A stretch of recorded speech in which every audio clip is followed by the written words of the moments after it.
जी बेटा, तो जिसको भी जरूरत होगी तो मैं दे दूंगा, मैं अभी रिकॉर्ड कर रहा हूँ। लेकिन डिग्रीज ऑफ एडजेक्टिव आपने नहीं पढ़े बेटा? एनीवन? सर पढ़े नहीं है बट थोड़े बहुत आते हैं सर, ये कंपैरेटिव, सुपरलेटिव। हाँ जी, एग्जैक्टली तो इनका सर क्या यूज होता है? Why do we use and where do we use them? इनको हम कब और कहाँ पे इस्तेमाल करते हैं? जी बेटा जल्दी जल्दी जवाब दीजिए। मेरा लैपटॉप चार्ज नहीं है और लाइट भी नहीं है, तो कहीं किसी भी टाइम में बंद हो सकता है। तो आप काइंडली थोड़ा अगर जल्दी रेस्पॉन्ड करेंगे तो हम काम आगे बढ़ा सकेंगे। जी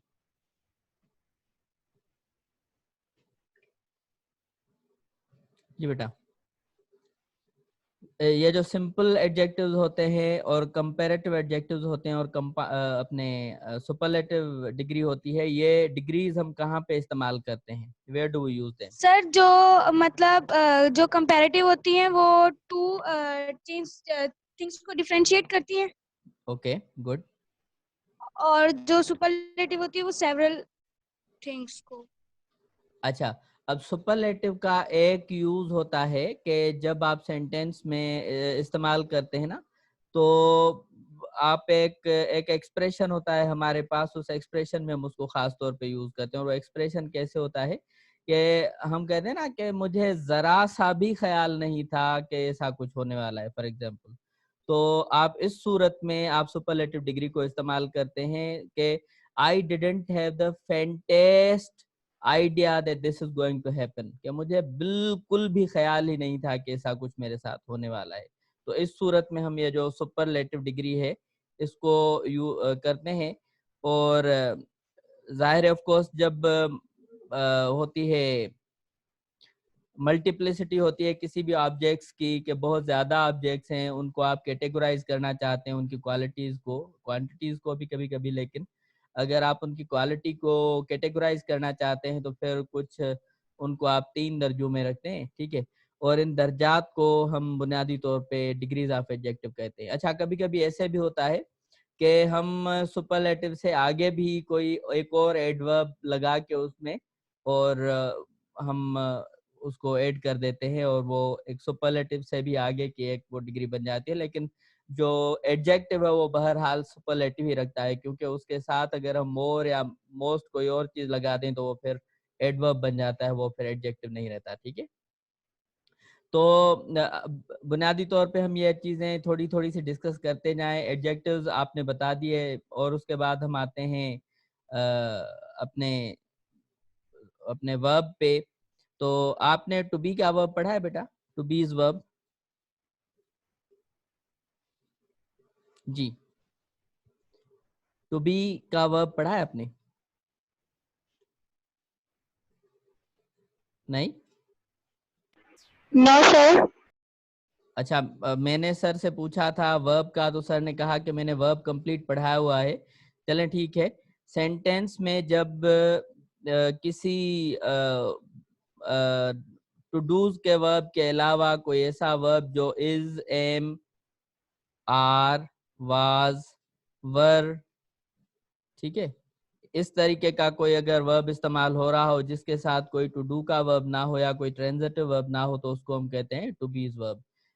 मिसाल के तौर पे कभी कभी हम इनको as a helping verb use करते हैं, खास तौर पे जो कंटिन्यूअस टेंसेस होते हैं उनमें इन्हीं वर्ब्स को हम हेल्पिंग वर्ब के तौर पे यूज करते हैं। लेकिन कुछ सेंटेंसेस ऐसे होते हैं कि जिनमें ये टू बी का वर्ब ही एक मेन वर्ब के तौर पे होता है। मिसाल के तौर पे मैं कहता हूँ I am in my home, ठीक है, मैं अपने घर में हूँ।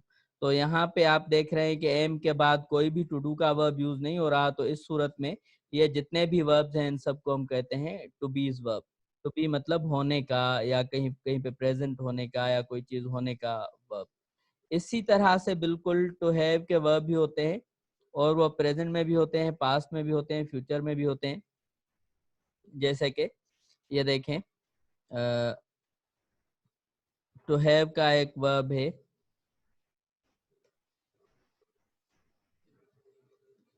आई have two cell phones, for example. मेरे पास 2 सेल फोन है, फॉर एग्जाम्पल मैं एक ऐसा एक मिसाल दे रहा हूँ, ठीक है। कोई भी कह सकता है, या हम कहते हैं कि जी Zafar has one luxurious car. ठीक है, जफर के पास एक लग्जरियस गाड़ी है।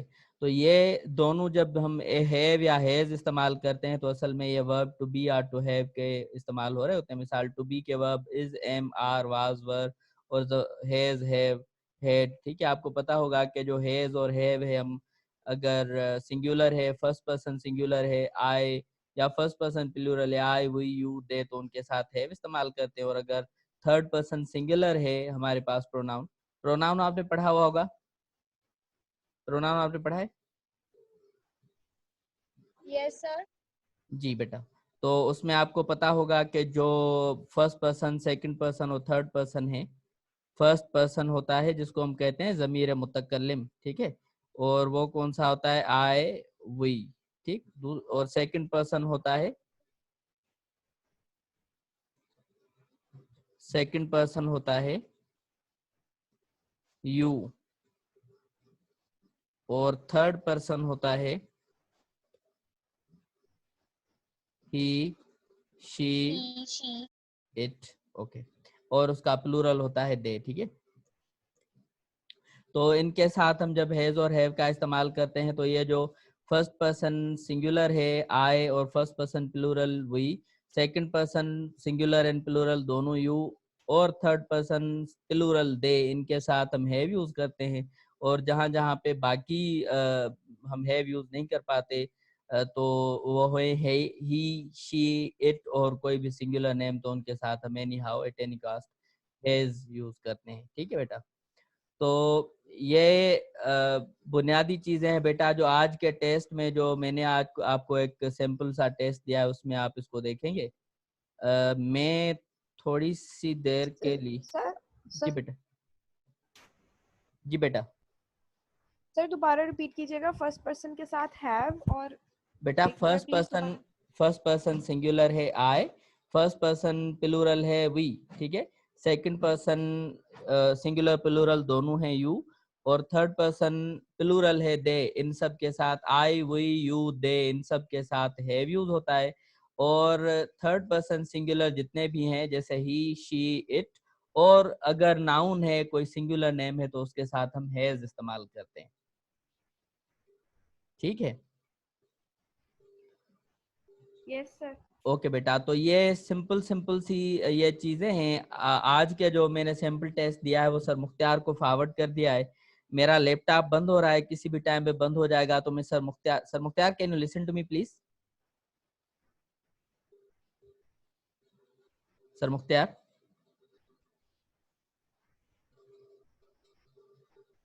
जी, तो मैं सर मुख्तियार को व्हाट्सएप कर देता हूँ, कर दिया है बल्कि मैंने वो टेस्ट सर मुख्तियार को, और सर मुख्तियार अपनी स्क्रीन से वो टेस्ट आपके सामने शेयर करेंगे, और आप देखें कि वो आप सॉल्व कर सकते हैं या नहीं। मैं फिर भी कोशिश करता हूँ कि जितने मैं कर सकता हूँ मैं वो जरूर करूँ। ठीक है, तो सर जो हम एडमोडो बनवाया था सर ने, सर मुख्तियार ने, जी बेटा, तो आप वहां पर टेस्ट नहीं देंगे? बेटा एड मोडो पे मैंने अभी तक उसको यूज नहीं किया और उसमें ये टेस्ट अपडेट नहीं की। ठीक है, तो अगली जो हमारी नेक्स्ट टेस्ट होगी वो जरूर हम उसमें करेंगे, लेकिन ये जो टेस्ट है ये मैंने उसमें नहीं लगाई एड मोडो में अपने में। ठीक है, तो फिलहाल तो आप इस स्क्रीन शेयरिंग पे ही गुजारा कर लें। जी सर। ये बेटा पहली फर्स्ट है, अगर आपको दिखाई दे रहा है आपके स्क्रीन पे, तो ये पार्ट 1 है। इसमें 2 पार्ट हैं टेस्ट में, एमडीकेट में टेस्ट 1 में, कि in each of the following questions 4 alternative sentences are given, choose the correct one.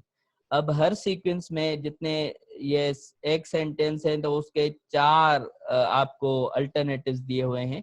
Alternative मतलब चॉइसेस, कि आप इनमें से चूज करें कि कौन सा सेंटेंस सही लिखा हुआ है। ठीक है, अब पहला है, देखिए ए है, he asked, comma, is your brother home, question mark, brackets over।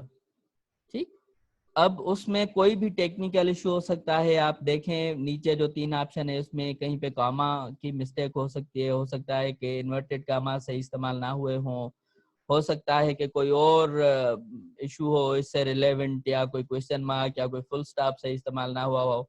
तो आप इनको गौर से देखें। सर और सी है correct option. Correct option C है। सी है सर, सी है करेक्ट ऑप्शन। नहीं बेटा, मेरे ख्याल में आप सब सही नहीं